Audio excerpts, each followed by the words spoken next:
following up from the video I did the other day about Tyson Fury apparently set to receive a £20 million payday from the Deontay Wilder rematch, I got a few comments from people casting aspersions over this £20 million claim.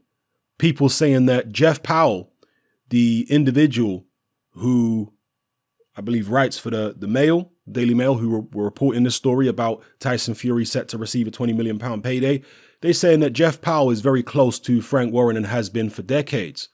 Well, that may very well be the case. Maybe Jeff Powell is close to Frank Warren. Maybe he is a Frank Warren cheerleader. But are we supposed to believe that Eddie Hearn don't have cheerleaders in the press? You know, are we supposed to believe that there aren't members of the press who write very favorable articles involving Matchroom? So, yeah, Frank Warren definitely has his friends in the press, his cheerleaders who are going to paint him in a good light, but Eddie Hearn has the same.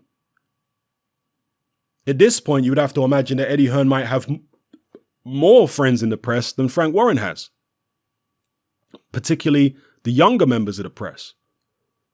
So, and, some people are going to argue, well, Frank Warren is older and the people who own these newspapers, the senior editors and etc. in these newspapers are going to be more Frank Warren's generation. So he's probably still got more sway in the press than Eddie Hearn's got.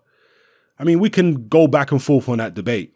But the whole Jeff Powell situation, maybe Jeff Powell is biased in favor of Frank Warren, but that doesn't necessarily mean that what he's saying is untrue.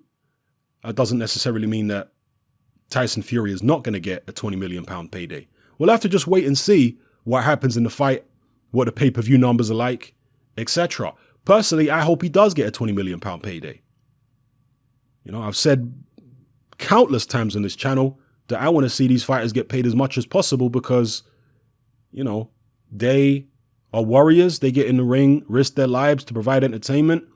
Now, of course, I'm going to speak the reals on them. If a fighter is pricing himself out of a fight, or a fighter is, taking an easier fight rather than the fight that people want to see because he can make easy money, I'm going to speak on that. Of course, I'm a consumer, a boxing consumer, and I'm going to review the products that I'm getting from these fighters. The product, of course, is the fight. And if I don't like the product, I'm going to say I don't like it. If I like it, I'm going to say I like it. So I'm going to review it. But in terms of fighters in general getting paid a lot, I want them to get paid a lot. If and when Tyson Fury fights Anthony Joshua, I want both guys to get an absolute fortune. Yeah, I want them to get a fortune. Same if Wilder fights AJ or whoever these guys fight. If they're in competitive fights, I want them getting paid fortunes. That's what I want. So anyway, let me know what you guys think in the comment section below. Is Jeff Powell putting out disinformation with regards to Tyson Fury and this £20 million payday? Do you guys believe it? I mean, unless it's a flat fee, you do have to take the £20 million with a grain of salt to some extent because it's an estimate, isn't it?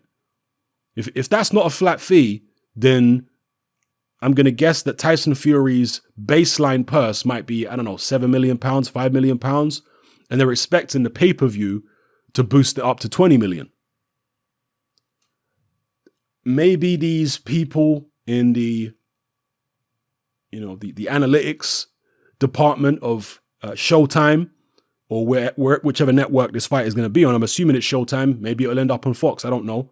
But let's assume it's Showtime. Maybe the analytics people are so scientific and so smart and so clever that they can predict what these pay-per-view numbers are going to be extremely accurately for this fight. I don't know. Maybe they're just that good. But the first fight did 320,000 buys. And when the network had taken their cut of the money, the fighters were left with, roughly $21 million dollars to split between them. So to go from that to the fighters making 60 million plus in the rematch a few months later, what kind of pay-per-view numbers would they have to do to have such an increase in revenue and in sales? So The first fight did 325,000. You have to imagine for the rematch to generate the kind of money they're talking about, it's going to have to do 700,000 plus, isn't it? You let me know what you guys think in the comment section below. Perhaps they won't have to spend as much money on promotion this time, potentially. Because first time around, Wilder and Fury were literally unknown in the US. Second time around, they're a lot more well-known. So, maybe the television companies won't take as much this time. I don't know. Let me know what you guys think in the comment section below about all the points I've raised in this video. It's happening, I'm out. Join me on Patreon. I upload a minimum of 2 podcasts every single week, covering a wide variety of controversial topics, as well as live stream Q&A sessions. Take a look on screen right now at some of the podcasts I've produced so far. For just $3 a month, the equivalent of about £2 a month, you get access to all my new podcasts and my entire back catalogue of past podcasts, including my popular Confessions of a Nightclub Bouncer series. You can listen on your computer or on your smartphone or tablet by downloading the Patreon app from the Google Play Store or the App Store for free. The Patreon app also allows you to download each podcast in MP3. For less than the price of a cup of coffee, you get access to dozens of hours of exclusive content. It's easy to sign up, there's no contract, and you can cancel at any time. So come and join our community of free and critical thinkers by signing up with me here on Patreon today.